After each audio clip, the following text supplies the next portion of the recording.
Before you get into your heel flips, make sure you have your ollies down, your 180s, your pop shove-its, and you should probably do your kick flips too. Now, this is the foot placement. My back foot is perched on the edge of the tail over there.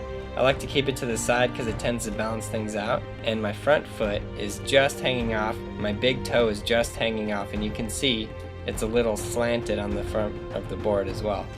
This slant helps you to get the flick of your front foot that's going to cause the heel flip to actually spin. Now the first step of this is actually the pop, but you've been doing the pop for a while because you got your 180s, pop shove-its, kickflip, etc. down. So this is the part I really want you to work on, and I want you to stand on your board like this and just practice moving your foot in this exact motion right here. As you can see, my foot slides up almost like an ollie, but the edge of my heel just slides right off and clicks off the edge of the board. That's very important because that's what's going to flick your board and make it spin.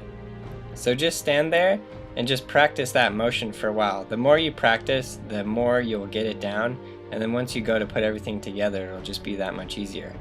I wanted to do some still frames here to show you exactly how the foot slides up. You see it's almost in an ollie position, then right there, my heel just clicks right off the top edge of that nose, and it just slides up. My toe comes up.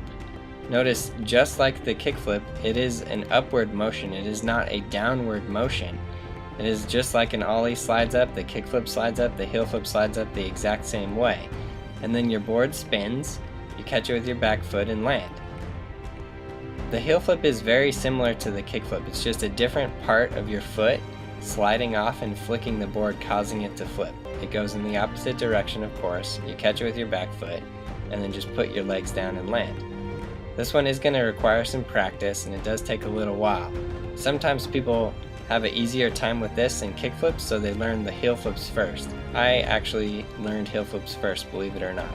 But now I'm far better at kickflips. Heel flip is not my best trick.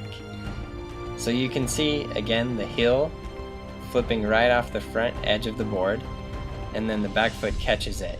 The better you get at that flip, the more you're going to have control of your board, and the easier it's going to be for you to do this off of things into manuals or whatever. But the main thing that's stressed is just that flick right there, so that's the thing you want to practice.